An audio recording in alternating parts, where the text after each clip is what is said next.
So where are those ex-Originites? Echo. Denis Loubet, come to the stage. Dr.cat, come to the stage. There he is. Turn off the pedal. Dr. Cat, how are you, sir? Good to see you. Moving back also, thank you, Mark. What? Congratulations. Yay. Echo. Hey, that's getting better. There he is. Test. Denis Loubet. Feedback. Check. Mike. Credit card. Here, I'll put this one between us. All right, cool. Hey, since this is an Origin panel, let me set it up by just giving you guys a little background on this clan of people that might set up for some interest, for some questions. For those of you who don't know, Origin started for some very interesting practical reasons. And any of you who've read my new book called Explore Create, out now from Amazon. Some of this story may be a little familiar, but when I first wrote a Calabeth and was convinced by the local store to put this in Ziploc bags and hang it in the local computer land, and then it was picked up by this company called California Pacific. California Pacific had some issues, shall we say. The owner of that company, and frankly the owner of a lot of the early publishers, especially those out here in California, frankly they were all drug addicts, just to cut to the chase. And so they were squandering the money they were earning on our games, through their drug habits. And that's really and they basically quit paying a lot of us as developers, and that's really what instigated my brother Robert and I to go form interesting Echo now. Extra. Here, you want to use this one? Let's try this. Very good. I'll try this one for a while. Hang on. Let's just turn this one off. No, I don't see off. Okay. But there's still a nice delay. Nothing you can do about that? All right, I'll just go. But when we formed Origin, it really was in response to this kind of lack of ability to get paid through other companies. But it's interesting that the foundations of Origin actually predate the forming the actual company, in the sense of Denis and I were actually already working together. So a Calabeth and the first Ultima, Denis and I had already met through Steve Jackson Games, and so other than the Ultima 2 cover, where I didn't have any choice, Sierra made the decision about who was going to do the cover art. Denis has actually done literally every cover of every game I've done in my whole career. And so he's the original. And then another story that last night over dinner I was telling some people this, and I've told them that my version of the story is apocryphal. Even though you have said you like my version of the apocryphal story. Well, Rich, parts of your story are true. But when we first formed Origin in my parents' garage, other than the people that we brought together to form the company, Dr. Cat was actually our first employee. He was actually the first person to respond to our ad where we basically announced the existence of the company, and there was this day where Dr. Cat had moved down from up north, had his station wagon or some kind of big car full of his worldly possessions, and basically arrived on our doorstep with his fuzzy bare feet and his Watch'em-all, and came to work as Origin employee number 1. That's Dr. Cat.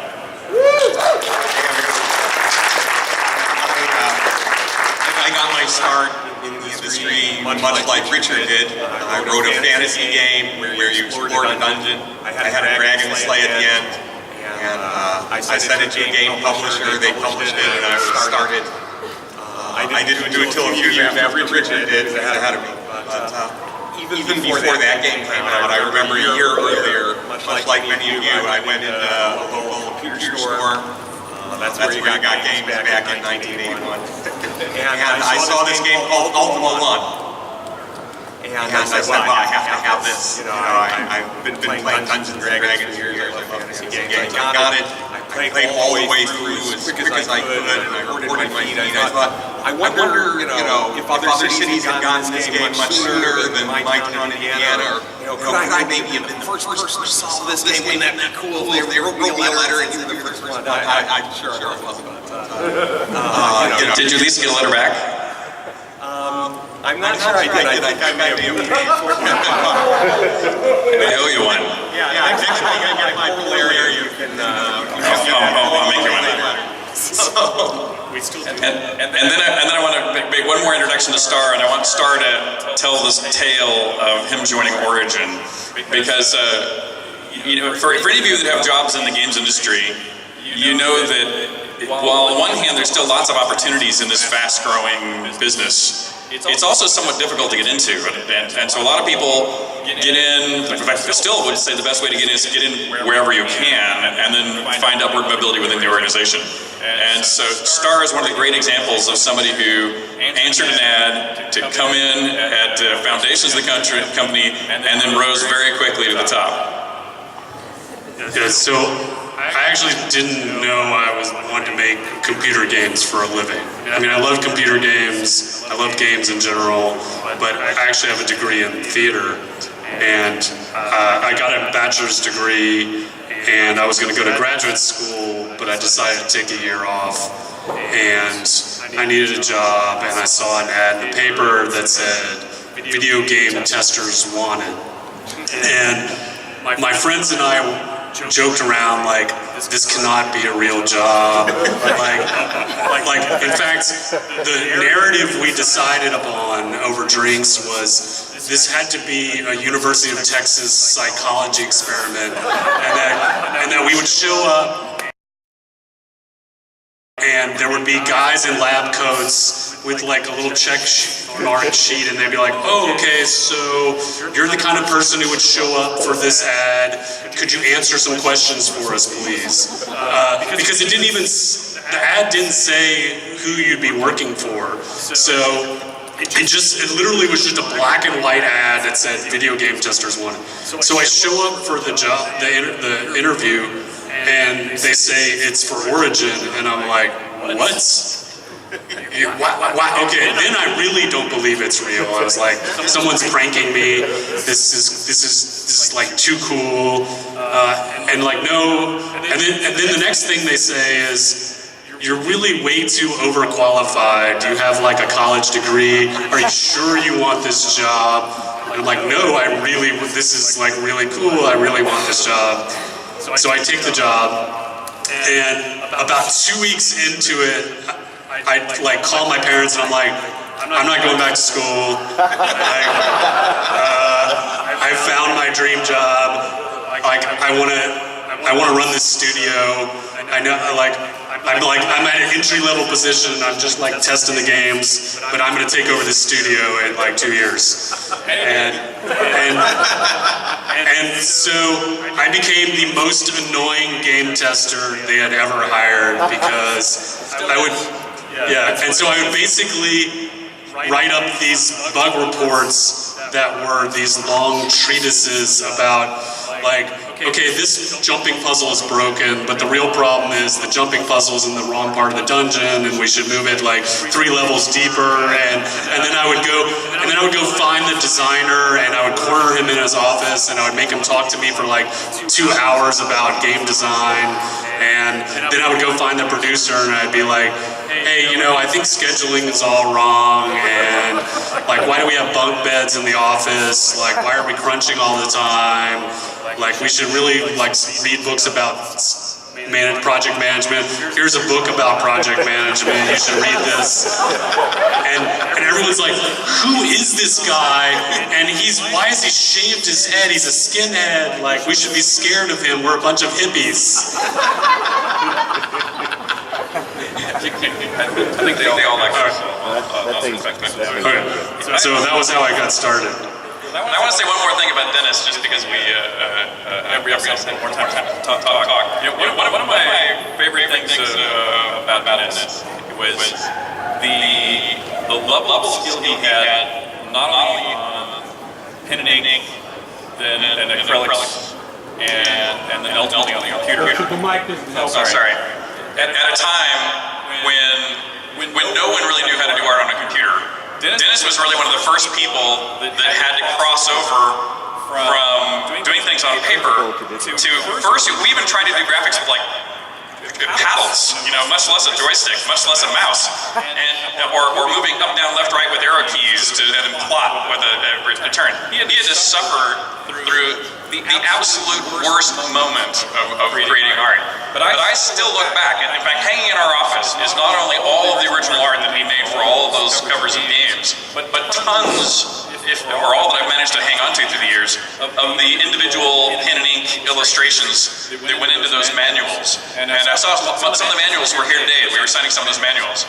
And those original illustrations were so powerful that not only do we still remember and celebrate them today, but other game companies, for example in Asia, I'm thinking of one, would literally rip them off and put them in their own games, scan them, digitize them, and make them as the shops in their game. And so there are few people that have really impacted everything from the cover art style, manual illustration, computer sprites, tiles, any kind of art there's in the game. Denis has really been a big part of it. Yes, the ultimate generalist. I was the first artist hired at Steve Jackson Games, and I was the first artist hired at Origin Systems. Actually, Steve Jackson hired me as a typesetter, but I was a terrible typesetter. So as quickly as he could, he turned me over to doing art for Space Gamer Magazine and Fantasy Gamer Magazine and the many games he put out. Car Wars, etc. Yeah. All right. So anyway, that's a little bit about how Origin got started and about these folks. But if you guys have questions about anything from the 1980s or 1990s, this is your panel of gray hairs to answer it. Oh, if I could just make one quick remark. Richard has a wonderful collection of Denis Loubet originals. I don't know if these guys know this, but I actually have a handful of Denis's original art too. I would go out to lunch with Denis and the other Origin artists, and they do fantastic sketches on the paper napkins at the sandwich place, and then they just leave them or go to throw them out. I go, no, I'll take this. Yeah, someday when these guys all die, it'll be worth a lot of money. Oh, that's my retirement plan right there. Hey, but by the way, that means that he has to die before you, or it doesn't work. Well, we could arrange this. All right. Somebody out there has to have a good question to get started. Okay, so one of my favorite things about Ultima is the amount of emergent gameplay it allows for. I guess I just want to ask, what are some of the most interesting things you heard players doing that you did not intend them to do? Murdering you being one of the more notable ones. Brains! And what are the things you anticipated players were going to do that they just never did? Probably we all have some good stories on this, but let me set up what I think helped it happen that is unique to Ultima, an attribute about Ultima's that helped it happen. Some of you that are following us out of the Avatar have heard me say that here in the last 20% of development is when the magic happens, when it goes from being just an okay collection of systems to being something that has a lot of really cool moments in it.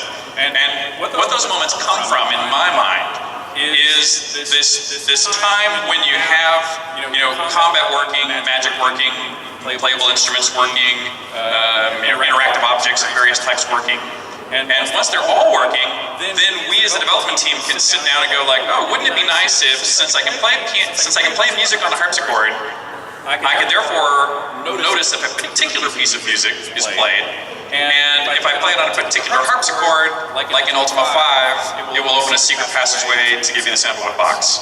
And that was not a plan ahead of time. That was my own emergent behavior. That's because we first created this very diverse sandbox with all kinds of ways to interact. And then I sat down to go, how can I take advantage of that? And we would do things like say, if you come come up to a wooden door that has a lock, but I have a battle axe, maybe I should be able to hack the door through. But if I make it out of steel, the battle axe might not work.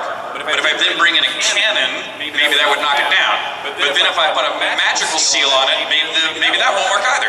And so I would sort of build these kind of layered interactions. I'd build some purposeful places where you might have to wheel a cannon in to blast down a door. But I didn't ever worry about whether there would be more places you might be able to sneak in a cannon or a powder keg or some other way to defeat kind of how a designer or myself had set up a puzzle. And I thought that's good because you want people to come up with their own solutions. The world should act logically. You know, if battle axes knock down wooden doors, then that's just a fact. And so if you, the designer, hid a treasure behind the wooden door and somebody just hacked it down, bad designer, or good for you, the player. And so Ultimas were uniquely set up to allow for emergent behavior. I would argue. But then I'll pass over to Starr, and then we'll have a few. Cat, you're gonna have your own, even not only Ultimas, but Dragon Spires and stuff. I have a good Ultima 6 story as well, which is, I'll tell after Starr. So mine are all going to be about Ultima Online, but I have two that I'll focus on. Hold on, I'm going to need, because I talk with my hands, so I have to put this in. So the first was when we opened the beta for Ultima Online, and so we were wondering, okay, what are the first things people are going to do when we start the beta? And so a male character logs in and a female character logs in. And this is 95, end of 95, beginning of 96. And the very first thing two characters say to each other in Ultima Online during the beta, the very first pieces of text are, "Do you want a cyber?"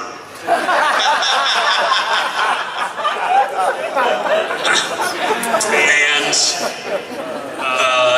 then they commence to run off into a building, take off their clothes down to their underwear, type dirty things to each other, and then use the bowing animation to bow, and then walk back and forth, and then bow, type slurp and ooh-ah, yum-yum, which within a week had evolved into a prostitution ring at the docks of Brittany, run by a guy named Fly Guy, who was dressed in bright purple and yellow clothing with a feathered hat, who you would go up to him and he would line up the girls, and you would pay him 10 gold. You would pick your girl, and then and there were a bunch of empty buildings that we had never decorated down by the docks, and so that was what he used for the brothel. And you would go to one of those empty buildings, and that was the first business in Ultima Online. So the world's oldest profession was recreated in microcosm in the simulated worlds. Before anyone was making money blacksmithing or doing carpentry in Ultima Online, it was prostitution. So that was required to build up a skill set. right, exactly. Like there was no skills. Well, I mean, you had to type quickly and say the right things and time your bowing. So, no game mechanic skills, right? And I guess we should have anticipated that, considering that was the dirty little secret of AOL, that the reason AOL made money and kept going was that's what everyone was doing in the chat rooms in AOL. But I guess we should have known that was going to happen, but we didn't. So that was my first like, oh my God, what are people gonna? Okay, that's great. So then my second favorite story was just people taking advantage of the emergent gameplay of the mechanics of. Ultima Online was 2D isometric, and it had the sort of dollhouse mechanic of when you walked into a building, the roof popped off.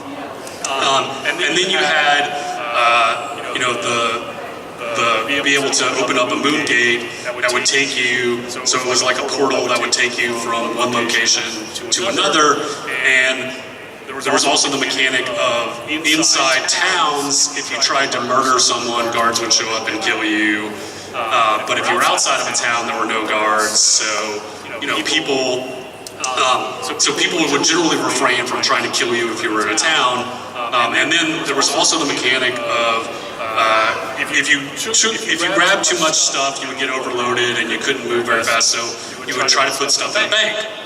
And so the general game loop was you go out, collect a bunch of stuff, you get overloaded, and so as quickly as possible, you try to get to a bank. So what some clever guys did was they put a portal right inside the doorway of the bank.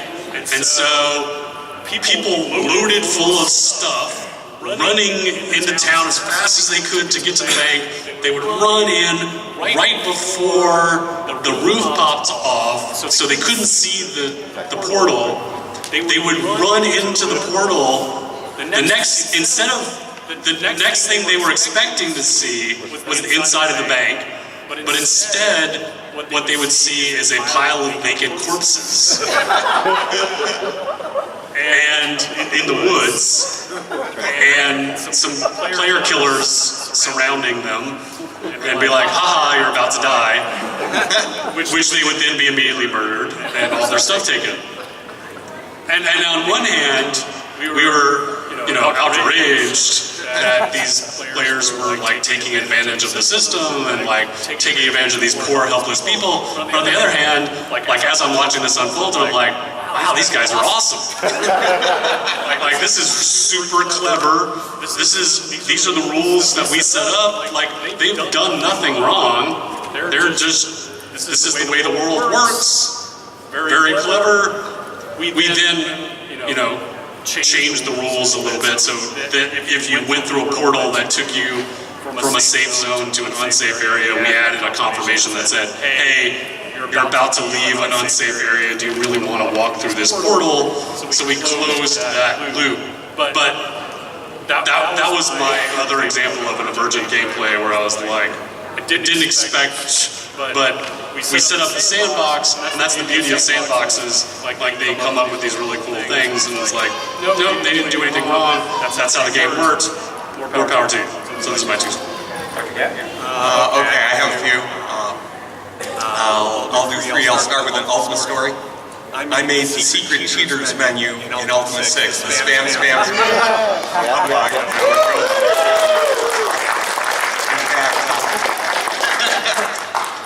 Mr. Nose over there said we're going to leave that in when it ships, but we can't just have one word password. People see it in the binary packet easily. So make a sequence. Of course, people figured it out anyway. But for one morning, I was the only person in the world who knew the password. We ended up using it a fair amount in development to test things or quickly patch over things so you can test something else until perfect fix it. It was very handy. I was out at lunch one day when Herman Miller, the lead programmer of Ultima 6, and Richard needed to test something. That was right after they'd asked me to change the password. Richard asked Herman, well, we can't find cat. Look in there. He says, well, it's got the word spam in it, and it's got the word humbug in it. But then there's some code, and I don't know what order to do them in. And so they're looking for it. Finally, get back from lunch. They're like, cat, what's the password? But what really surprised me about it, I knew that players would use it to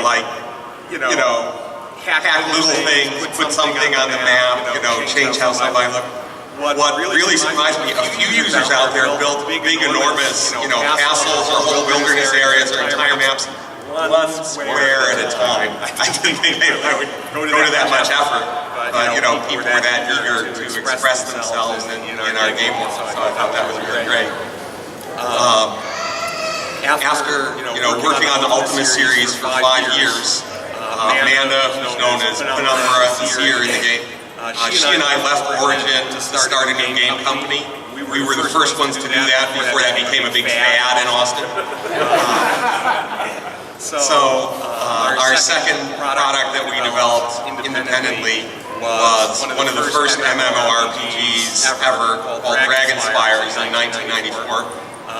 Not many people know this. This almost became an Origin product, but we ended up self-publishing as it went.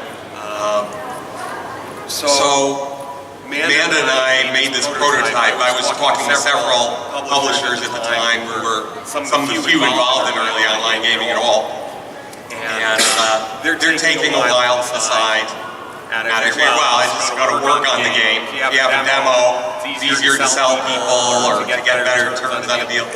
I get to the point where you see a map, you've got your little knight, you can pick your colors, and you can see the other people that connect in, and you can walk around and you can talk to each other. That's very exciting to me and Amanda. We got to get on. Oh, there's two of us. Like, I see you, you see me. Look, you move to the left. Wow, So we tell Jeff D. We've worked with a lot, both at Origin and since. Amanda is still making pen and paper role-playing games with Jeff to this day. He said, Jeff, you gotta log on. We're gonna have 3 people on there. We'll show Jeff, and he'll think it's cool too. Jeff was gonna be our partner in developing Dragonspires. But he said, well, what does it do? Like, you can see each other, and you can talk, and you can move around, and there's nothing to do.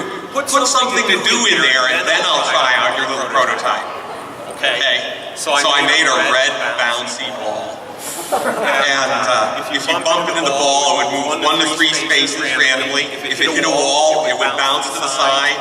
50-50 chance, left or right. And I put in a little magic carpet. You pull this big lever, and it would spawn a new bouncy ball. Because the other thing you could do with them, you could swing your knight's sword, and it'll go pop, pop, and the ball's gone. So letting you spawn more guarantees there can always be balls to play with, right? So a week later we get on, we've opened this up, there's, handfuls of people trying out our prototype. And we go in, and the castle is half full of red bouncy balls. Because somebody had figured out, okay, I can spawn one, bounce it down the road in the front gate of the castle, bounce it off the walls into the first open gap, go get another one. You're like, the castle's half full. Wouldn't it be neat if the castle were entirely full? So me and Amanda go in, and now there's 3 of us bouncing balls down the road, and bounce around, fill it up. We're getting pretty close to full when some other guy logs on, and he's thinking, virtual bubble wrap. And he's charging into the castle, going pop, pop, pop, pop, pop, pop. We're going, no, there's some work. So yeah, that was some of the first Origin gameplay in our little Dragonspires prototype. Windows 95 came out, and I decided, okay, time to move away from DOS. And Amanda says, well, why don't we do this whole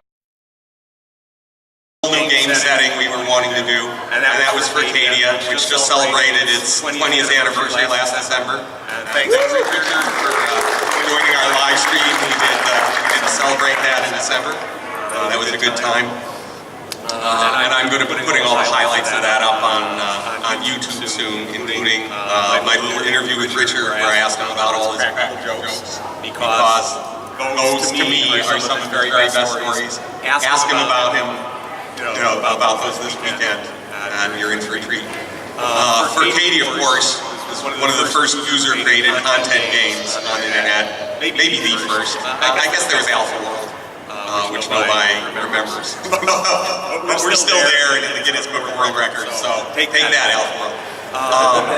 So the fact that we can go in and people are making Ms. Pac-Man, they're making little fantasy combat games, taverns to hang out in, choose your own adventure, inspired things, all kinds of things. And we who made the game always have new things we can do and play ourselves because most of the content's made by the users. But that's kind of expected. We expected people to meet and get married too. I've been doing online gaming since the 80s, I know about this kind of thing. But one of the things that really surprised me, we were a tiny little development team. It was just two of us for the first couple of years until we brought in some of our players and built it to be bigger. So there were a lot of features we had in mind that online games should obviously have that we didn't have. And our players, some of them were hackers and programmers, they went in. They built a proxy that sat between the server and the client to add a feature. They hacked into our client, figured out where things were in memory, how to overlay graphics on top of our screen to add interface elements. And they built a lot of the features we haven't gotten to. Third-party editors or ways to combine, shape patches. One of the cleverest, which is still being used to this day, there's a web page called Dream Nova that lists what are the player uploaded areas. You can sort them by category. It lists how many players are currently in each. Oh, this one's got 50 people in. There'll be people to talk to and play with if I go there. And you can be sitting around some of people's maps announced as characters enter and leave. So you'll sit there and say, Dream Nova has arrived. Dream Nova has left. This thing just wanders around the game constantly, finding all the maps, going into them, getting a list of how many people are there, so it can update its webpage. And I just think it's great that they joined in. Just like the early Doom community, they made map editors. Barrier Dragon here worked on one of the first of them, and they made more content for the game. People weren't content to just make more content like we invited them to and gave them tools for. They helped us make the game. And of course, every programmer we've hired to actually work internally on it is somebody that came out of that community and brought them into our team. All right. Any more questions? Over here. Just one question. Why don't you buy back Ultima? We have talked to Electronic Arts off and on through the years about creating another Ultima together. Or letting us do it in license period, or anything along those lines. And what's interesting is every few years there's some shake-up in EA management. And so therefore every year someone new goes, yeah, that would be a good idea. We talk to them, they're almost always their initial response is, that's obviously a great idea. Why haven't we done it before? Let's go make it happen. And they go try to field it around in their organization. And EA is a very big company. They've got offices distributed all over the place. And somewhere within the EA world, there's always some producer who raises their hand and says, you can't license it to somebody else because I'm already in the middle of developing something. And inevitably, that something never happens. But it causes EA to say, I can't really do anything right now. And so the concept rises and falls, but ultimately has always fallen. And so, frankly, we're still talking about there's an ultimately thing we're talking about right now. But it's hard to predict whether any of that will ever happen, only just because we continue to beat on that door a lot, and so far unsuccessfully. And that's why when I talk about Shroud of the Avatar, Shroud of the Avatar, we don't use the word Ultima. We don't use any of the trademarked aspects of previous Ultimas, but it's absolutely still a Lord British in New Britannia, not incompatible idea with the spiritual successor to what was once Ultima. And we've even contacted EA about this, saying, by the way, it'd be pretty easy for us to link the fixes back together if we would ever want to do that. And so that has also risen and fallen a couple times. But I don't predict it's going to happen, at least not anytime soon. But I'm very open to it. We'd love to do it, but so far it's no go. Yeah. So looking back at the history of all the Ultimas that you guys have done together, what would be some of the easiest projects, the ones that kind of all came together and it just worked? And then what are some of the ones where you had to crunch forever and you thought you were never going to ship it, but somehow it still made it to launch? There was an easy one?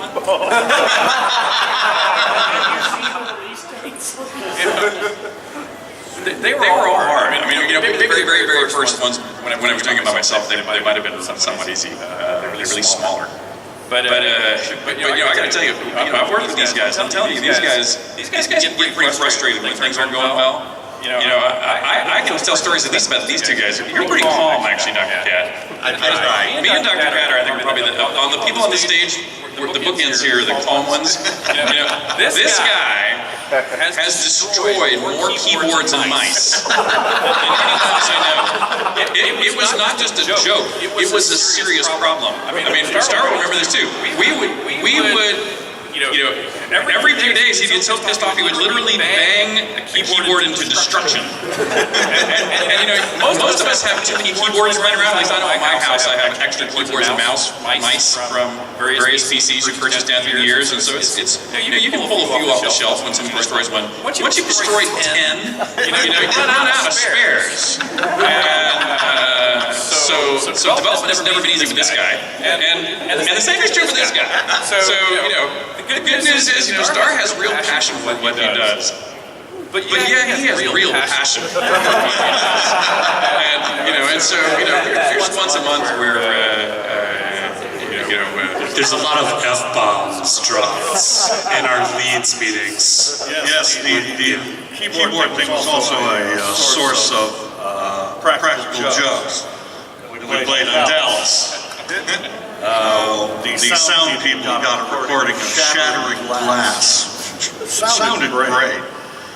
And so they had me in my office way down the hall from Dallas. And had me shout some expletive and make some, thump on the table really loudly, and then they played their crashing glass sound. And it's like from way down the hallway, it's like Dallas teleported to the doorway, looking in, sort of, eyes wide, he was in the crouch. And we were all pointing and laughing, so that's the nature of a practical joke. But it's interesting when you hear about easy and hard.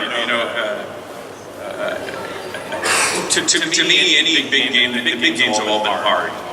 But what makes them, in my mind, the difference in finishing that is either fulfilling or not, which often also results in are you fiscally successful or not, but they're not necessarily linked. They're just correlated.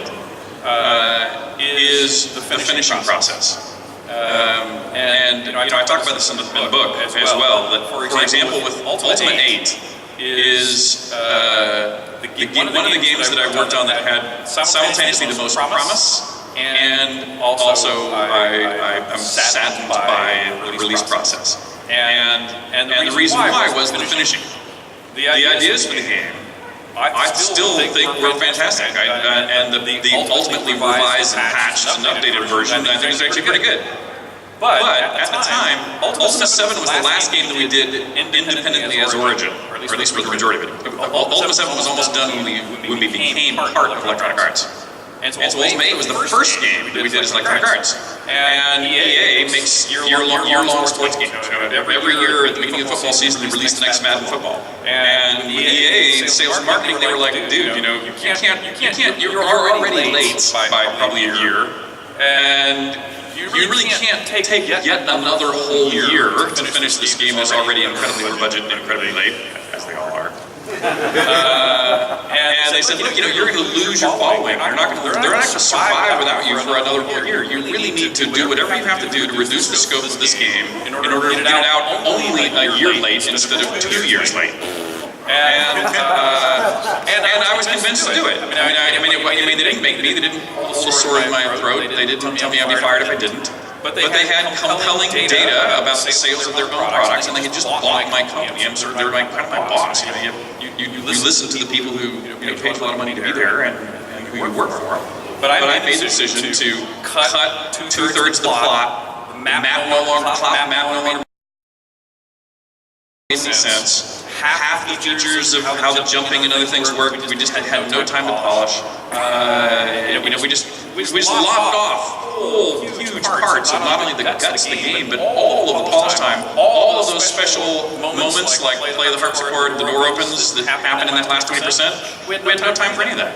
But we shipped it only 1 year late instead of 2. And it was the worst mistake I've ever made in my career. And I should have just taken an extra year and dealt with the heat. And I think it could have been a far more successful game. And so when you ask about hard or easy, I think that's really whoever asked about hard and easy. That was really, I think, the only thing that separates hard from easy is how do you feel about it in the end? You're always going to struggle and fight and break keyboards and argue and even on Starr Long now, we all go through cycles of wow, everything's going great and oh my God, people hate us. And it goes up and down. You guys will be shocked how much a few words from many of you on our forums can lift or destroy the feelings of every person at our office, especially Starr.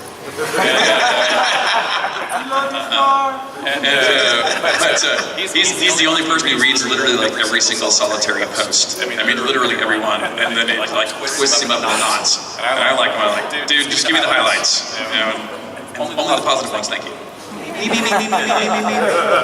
my very emotional Irish redhead executive producer and sweetheart, she stopped reading our forums years ago because I think she's too much like Starr. Or Yeah. Thank you for 20, 30 years of fun, first off. I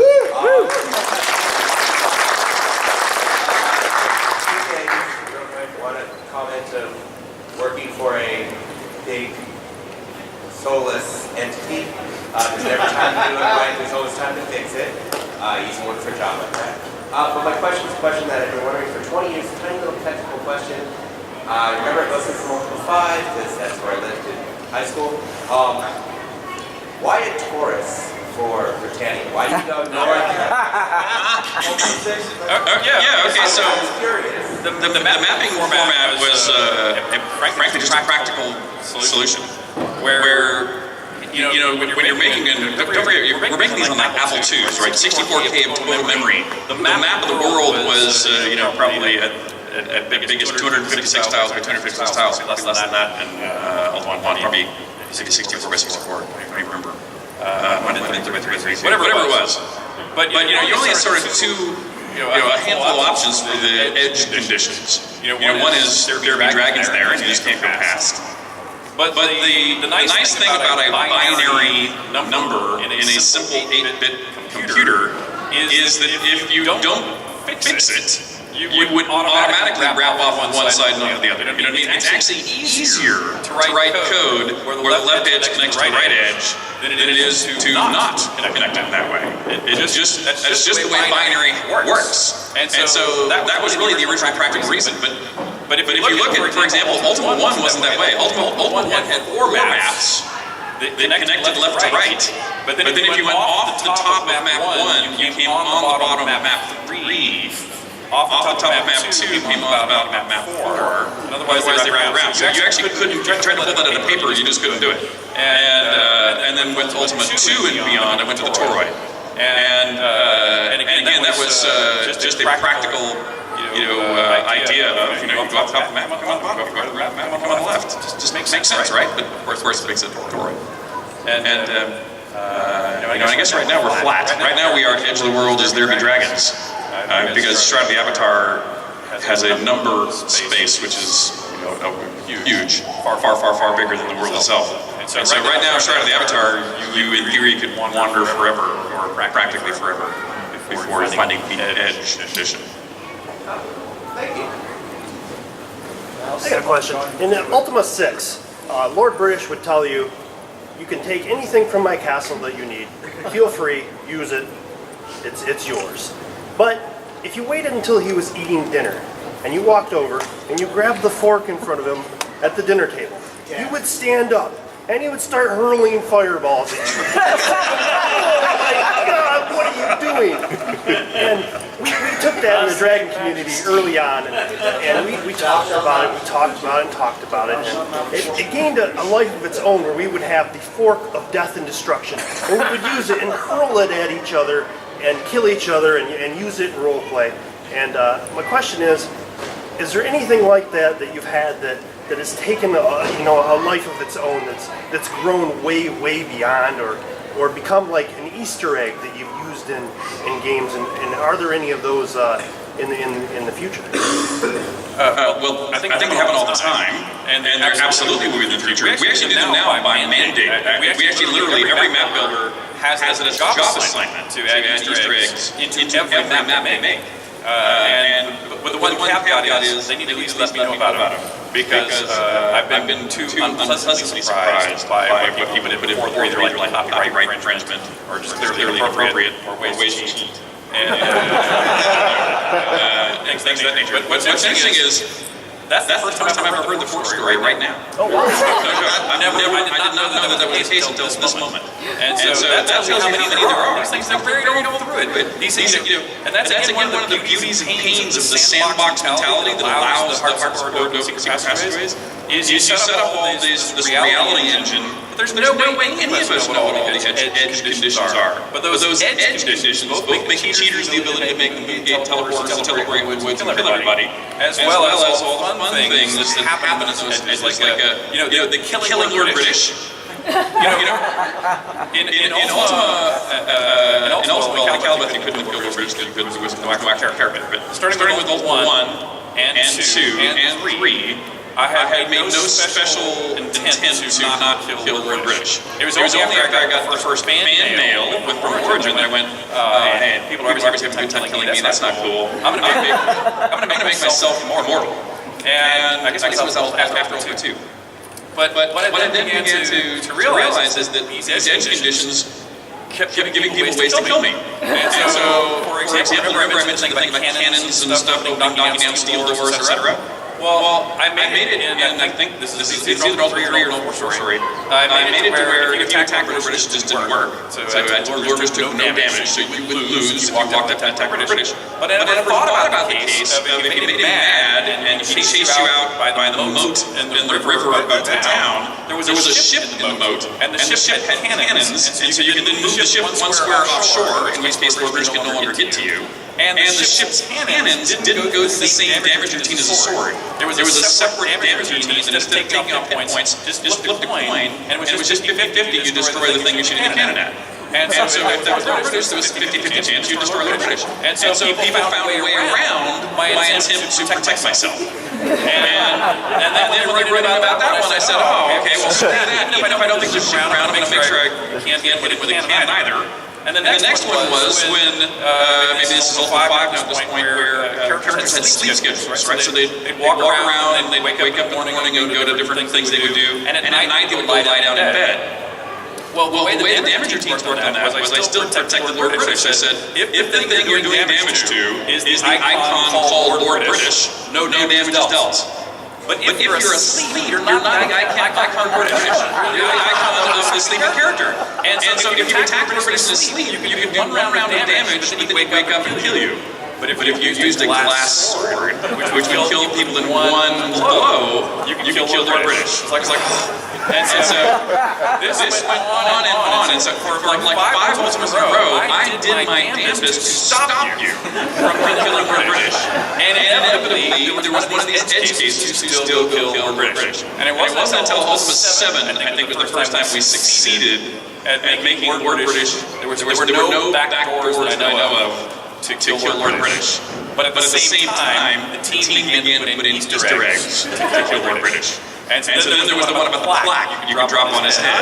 Then in Ultima 9 there was the poison red that you could make in your house and carry it from the earth into Britannia if you made it in your house and managed to kill Lord British. So now we sort of do it as there's a way.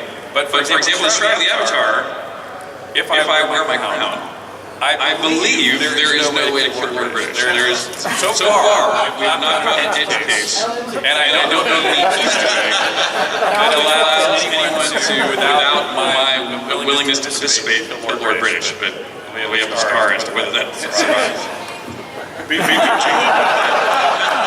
I have a story about where the plaque in Ultima 7 originated, because back in the days of Ultima 6. I was working late one night. I was often the last person to come into the office, but I was also often one of the last to leave. So I'm sitting at my desk, and Richard storms into the room, looking for somebody to fume to about what just happened to him, and I'm the only one there. So before I even look up, I hear this clank, because he's thrown this heavy metal bar onto the ground, and I look up, he's got this furious look on his face, blood matted in his hair on his forehead. He says, imagine that thing falling on your head, because it just had the security bar lock in the front door while Basin had malfunctioned and fallen on his head. And that became the plaque. 17 stitches. Yeah, I was there too. I remember a while later, some fans heard about this story, and they also incorporated this Chuckles joke I had written into Ultima 6. What does the duck say to the Avatar? Onk, onk. So we get this yellow construction helmet, and they put an onk on the front with the words onk under it. They said, please give this to Lord British so that he can stay safe and alive and make us Ultima 7. Yep. I have two questions. One of the great things about Ultima and Ultima Online is the fact that you can, bake bread and do all this stuff. So when you set out to make those, how did you do it? Did you sit there and, I read a story once, you actually brought a cauldron into the office to see how much it weighed, and was that after you hit your Did I bring in a cauldron? You did. That was Ultima 6. First one with weights on items. He brought in a lot of his SCA gear, like, well, how much would it weigh? I have one of those. So when you came up with the systems for Ultima Online and Ultima 6 and 7, I mean, was that after you hit your head, or, I mean... Well, what's interesting is one of the balances that we always try to strike is the difference between interesting and fun. Right. And a reasonable place to at least begin your thinking is always how does reality work, because that way we feel appropriate and familiar. Like one of the battles I'm still fighting, for those of you waiting for cooking to really work properly in Shroud of the Avatar, is I look at it and go like, hey. There's a reason we cook food. Cook not only makes it taste better, which you can't simulate really in a game, but it also helps preserve food and condenses its nutritional value, or sometimes destroys its nutritional value. And we already have on the back of every package that exists for everything you can buy at the grocery store how much protein, fats, and carbohydrates it has. The only other thing in there is, other than vitamins and minerals and trace, is water, which adds to its mass. And water's kind of important to survive too. And protein, fat, and carbohydrates kind of match. Carbohydrates you can argue is good for your brain. You're going to give you some energy. Protein you can argue is good for your muscles, so strength. And I'll say fats are good for something else. And so therefore you have strength, dexterity, and intelligence more or less. Covered by food, and wow, we can now take raw materials, we can make food, you can condense it into things, and you have this very realistic, or at least a simulation of a realistic way it can help you in your characters in combat. So I designed that a few years ago, but I still, people often misinterpret this as if this is the way I want it done, why doesn't it just happen that way? And this is the way I wanted it done, but it hasn't happened that way. But it's not because anybody's either ignoring me or doesn't necessarily think I'm right. It's because there is this balance between realism and fun that everyone on the team has to manage. And so their job is not to listen to a dictator and implement it as happen to pop in my head. Their job is to take this inspiration and make something that is actually balanced and fun and works well within the game systems. And so that's taken a while, and it has emerged somewhat differently than what I just described it to you. I'm learning it as it's being implemented myself, and overall I'm pretty happy with it. But we often start with how can we make these deeply entangled systems that, for example, in cooking, if we can make cooking fun in the sense of the ability to do it, and helpful to your character, Well, that means that provides reasons to grow crops and for people to be farmers, and those people will need tools, and those people might need supplies, whether it be seeds or fertilizers that might require things you mine out of a mine, and suddenly we've got this whole circular thing again, just like we did with UO. UO's big one was probably the getting metals and materials out of mines to go to the blacksmiths to make equipment that you needed for not only the pickaxes and shovels, but the swords and shields for people to protect the miners going back and forth in the mines. And so we're always looking for more of these complete loops between crafting and combat. And then my second question is actually for Dennis. He kind of just answered it, but so did Lord British come say like, hey, we need a headless, and he just said a headless, and then it's up to you to like think of like what a headless looked like, or did he have an idea? The covers to Ultimas were pretty much directly out of Richard's head. I mean, he gave me a description. Sometimes I might cut down the amount of elements in the picture to make a good composition, but I mean, Ultima 6 was like verbatim right out of Richard's head and stuff. So The creatures and stuff. the creatures, yeah, you left me a lot of latitude, and I came up with the pen and ink drawings that I did in the manuals. Yeah. Headless is kind of a bad example because it's something without a head. But I mean, Well, yeah, but it's also a monster that's really, I think, as far as I know, completely original to Richard. So yeah. But, you know, like a gazer, he's like, oh yeah, it's a floating eye. You're like, oh yeah, and you just drew it. Yeah. Kind of. I probably based it a little too much on a beholder, but I really like what they did in Ultima. Was it Ultima 9? It had that weird version of a gazer with floating eyes and stuff like that. They weren't stalks, and I went, why didn't I think of that? That's so cool. So yeah. I was just kind of curious, like how much leeway you just put. Basically, just said, hey, this is the idea, and then he was like. Yeah, mostly it was giant spiders and rats and things like that. Nothing you could really apply a huge amount of creativity. But let me also just mention another thing about creature design, and this is what we're up to right now on Shroud of the Avatar as well. And one of the reasons I'm excited about this time on Shroud of the Avatar. You know, if you think about most role-playing games, especially the ones that I will critically describe as a level grind. You know, that's because there's a visually wimpy monster that is also relatively easy to kill with a stick, called the rat. And then you graduate up to something far harder to kill, like a wolf, and you better use a sword. And then you graduate up to an Etner giant, and you better have a bunch of armors and a team maybe together, and then you ultimately move up to a dragon, and it's even tougher. But if all that scaling is toughness, it's still sort of a tactically or strategically, or whatever the blend is between the two. It's not that interesting if all it is tough. It just takes longer. It just takes me more time and a slightly bigger combination of key mashing, but otherwise my sequence of get all my buffs lined up, get all my dots lined up, and let's just go execute it. If that's really all it is, to me that is a boring game, or at least an unsatisfactory game from my perspective. But that's sort of what you get to first. You sort of have to do those things first. But the reason why I thought of this with the beholder comment, that I've always tried to go then and say, what can I do to make sure that as many creatures as possible are as tactically interesting as possible without blowing your programming and art budget. And so for example, the beholder was one of the first ones of these, the gazer, where I said, well, it's a floating eye. Well, why is it floating? Is it magic? Or is it full of hydrogen? Does it blow up when if you ignite it? And I think one of the first ones I did was when you attacked it, it popped and became a group of insects. And then insects was something that you couldn't hit with a sword. So if you made the mistake of taking the gazer out with a sword, you ended up with a new monster that would sort of scatter as you try to hit it with arrows or swords, and you had to either stop and use magic or fire or some other tactic that you could have avoided if you just didn't pop it in the first place. And it's something similar with slimes, where they would divide if you hit them with an edged weapon, but if you smooshed them or burned them, that would not work.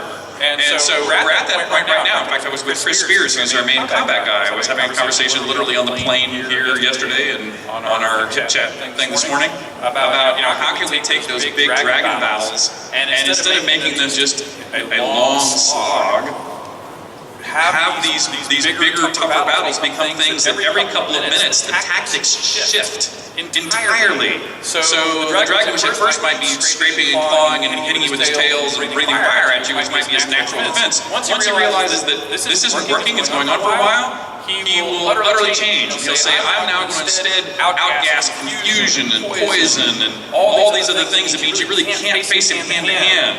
And so you really, the group facing him can't be, whatever it was they were doing to deal damage, no longer is effective. They have to literally regroup and change out their gear or change physically what they're doing to recognize the shift in strategy that the dragon has now undertaken. And then after a few minutes of that, shift again. And how many of these, depending on the scale of the monster or the kind of creature that it might have in its pantheon of things it can do, as many of those shifts can take place. But these those kind of fine-tunings only happen in this late stage in a game. When you have enough of the spells working and enough of the objects working that you can sit there and go like, oh, you know what would make this battle, now that we realize it's a grind, let's fix that by using this pantheon of other tools that we finally have in our tool belt. I just want to add one thing more about how Richard works with the team, which is there's kind of two styles for creative leaders, which one is kind of the style of a person who has an exact vision of how they want something to be, and they kind of dictate that to the team. It's kind of an authoritarian style, and you have to work with that leader to kind of get exactly what they have in their mind into the product, and then there's more of a collaborative style, and Richard definitely is more on the collaborative style. Richard has very strong ideas of what he wants the product and he wants the vision to be, but from there he is incredibly collaborative.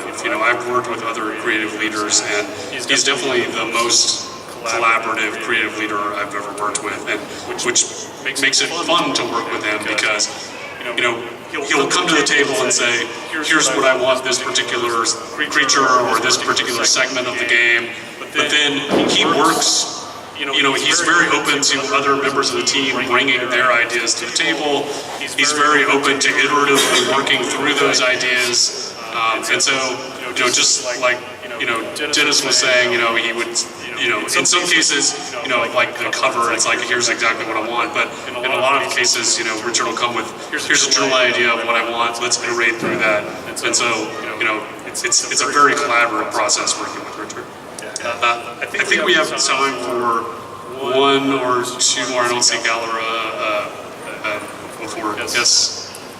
If Richard created Origin almost years ago, where do you think each of you would be now? Where would we be if you had created Origin? Wow. I thought at one point about going into comics.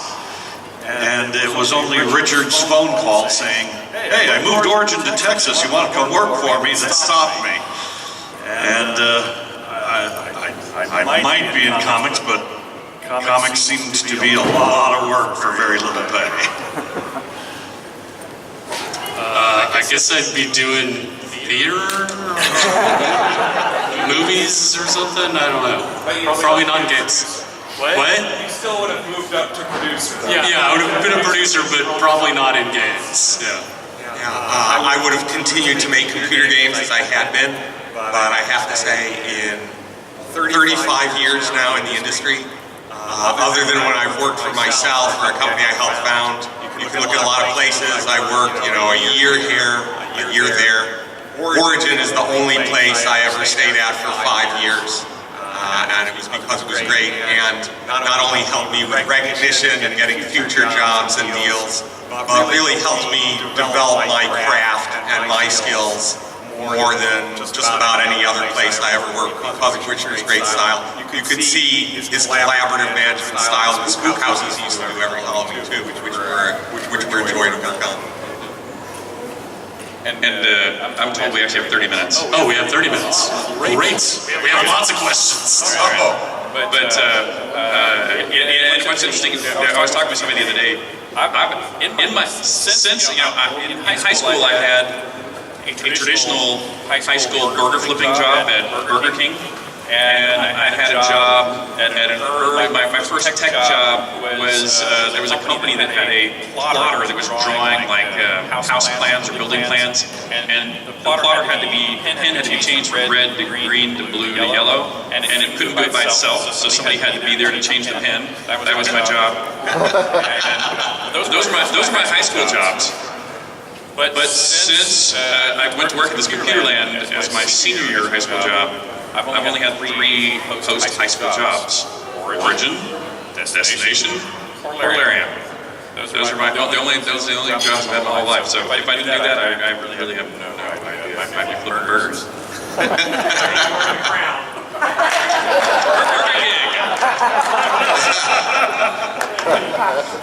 Lord Burger. Quick, just a little background. I had the great fortune of actually basically growing up with Origin, Ultima 1 when I was 11, and passed through, I spent hours teching to make sure that I could get, the advanced games to work on the computers, and my dad said, playing these games, you'll never amount to anything. Well, it taught me computer networking, taught me all of that stuff, and I've been a consultant for the last 20 years.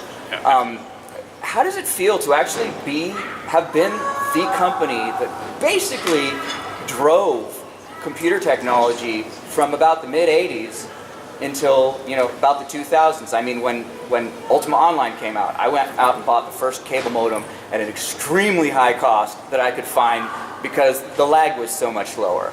To play, Wing Commander 4 or 5. I worked 15 hours a day over on Thunder Mountain for an entire summer so I could buy a new 486X2 to play that dang game. And you guys are basically responsible for driving a tremendous amount of innovation in the industry for... Well, what's interesting, thank you, by the way, very much for that. But that's a lot easier to see looking back than it is even while it's happening. I mean, there was a time at Origin, like I remember the time we made the Origin rap song. It's probably available online. You guys check it out. I'll leak out. I'll have it up somewhere. Where there was right about the time we became right as people were transitioning into becoming PA was sort of our peak. And I think we sort of understood the power of our brand. We create worlds, at that moment when Ultima was going really well, and Wing Commander was going really well, and we had a few other products that were kind of also not quite as strong. And we started to do it. But before that, it's interesting. Like if you think of the name of the company, Origin Systems. Well, the reason we picked that name was because when we founded the company, we weren't sure computer games was going to continue to be a thing. We didn't know we'd eventually get into operating systems, or we actually built dual joysticks. The Apple II had inputs for 4 paddles, or you can figure those as dual joysticks. And this is back in the time of Point Ops doing games like Crazy Climber. And so we actually built a prototype of a dual joystick so you could do Crazy Climber kind of games with a piece of hardware. But then to do the injection molding plastic for that hardware was like 20 grand, which was at the time for us a giant amount of budget, so we abandoned it. So I still have the prototype of our dual joystick thing we make for hardware. And one of our employees, James Van Artstalen, who worked with Ken Arnold and me at the Computerland store where all this got kicked off. He was an operating systems guy. He was one of the first people on our team. So again, it made sense with one of our principles being a guy that does operating systems. We might get into operating systems. And we built this Nazi eater, this 3-dimensional spinning, tumbling thing with a monitor. It was supposed to have a monitor, keyboard, and stuff in it to do a full motion simulator software-driven device, which we built in my parents' garage and then realized it was incredibly dangerous and hard to finish, and so we didn't finish it. But so the point is, we were trying everything. We were all over the map. Everybody was, because no one knew that this was going to be a big deal industry. No one knew how it was going to evolve and morph. But we just were trying everything. But the one thing that sort of emerged as the guiding principle, there were really kind of 2. One is that we create worlds, which is my brother's moment of brilliance. He's a completely non-creative guy, but he's the one that came up with that line, and it fit very well with what we believed we were doing. And the other one was also an accident, was how Origin became devoted to the creative process and the people that made it in a way that other companies didn't. And what I mean by that is EA was founded in the same year as Origin. EA's first advertisement was an ad showing all their developers when they were still one person who made one game. So Bill Bunch in his black leather looking cool, and all these other nerds pretending to look cool. And then EA realized that by doing that marketing, they were adding value to those individuals who could walk out the door. And so EA instantaneously turned around and said, we are not adding value to our creative people. Because they are an asset that can walk out the door, value is intellectual property like Madden, and the names of the developers will no longer be part of the product. Origins went the other way, and it was really again because my brother and I were working together, and I was an author, and I got paid royalties, I didn't get a salary at Origin. And so I was always arguing to get as good a royalty rate as I can, because I want money, thank you. And my brother is trying to keep the business afloat, and he's going, screw you, Richard. No, I'm investing in this, I'm publishing this, I should be keeping more money. And so we would argue about where the money should lie. And then when people like Chris Roberts walk in the door, he'd go, well, I'm interested with you guys, but I want to start with Richard's contract. Because if Richard gets a better deal than I do, I don't want to be screwed. And so I want at least what Richard gets, maybe even a little more. And so I sort of became the author's advocate within the company. And so I was always there championing for the rights and recognition of all of us as developers. My brother was appropriately arguing the side of the corporation. We were happy to duke it out as brothers and find some middle ground. But the net result was that Origin became this place where we just, I think, respected development in a way that other companies did not. Yeah, it was the kind of level of invention and excitement and respect for technology, like I still haven't seen in other places. When we were doing Ultima Online, at the time, Electronic Arts didn't even have a website. The World Wide Web had just started, and not only that, there were most companies didn't even have like an account system for users. So we had to create an account system for the users to create accounts. And that sounds so simple. Like the concept of having a username and a password. Like something as fundamental as that just sounds, well, that's super simple. Well, it turns out like that's not. The idea of having a code associated with the physical product that represented 30 days free before you had to start paying a subscription, and that code being a unique alphanumeric identifier that represented monetary value, that was also something new and unique that had never been done before.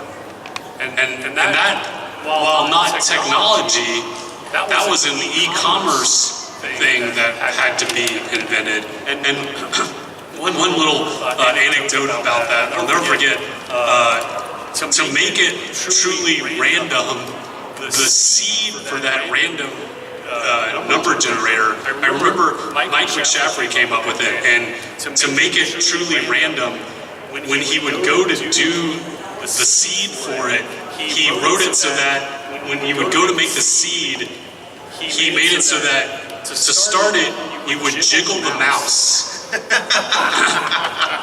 because that human interaction would create a truly random seed. And we would do it in the server room because that was a secure environment that was sealed from everything else. So he would be standing in the server room, and he'd be like, okay, I'm starting the seed for the codes. and he would do this. And he'd be like, and it was just this weird, surreal thing to see him standing in the server room. But rewind like 3 months earlier, the idea of having a server room, because that was also something we had to invent, because before that time, there was no consumer-facing servers. The idea that there was a server that a user external to our company would log into didn't exist.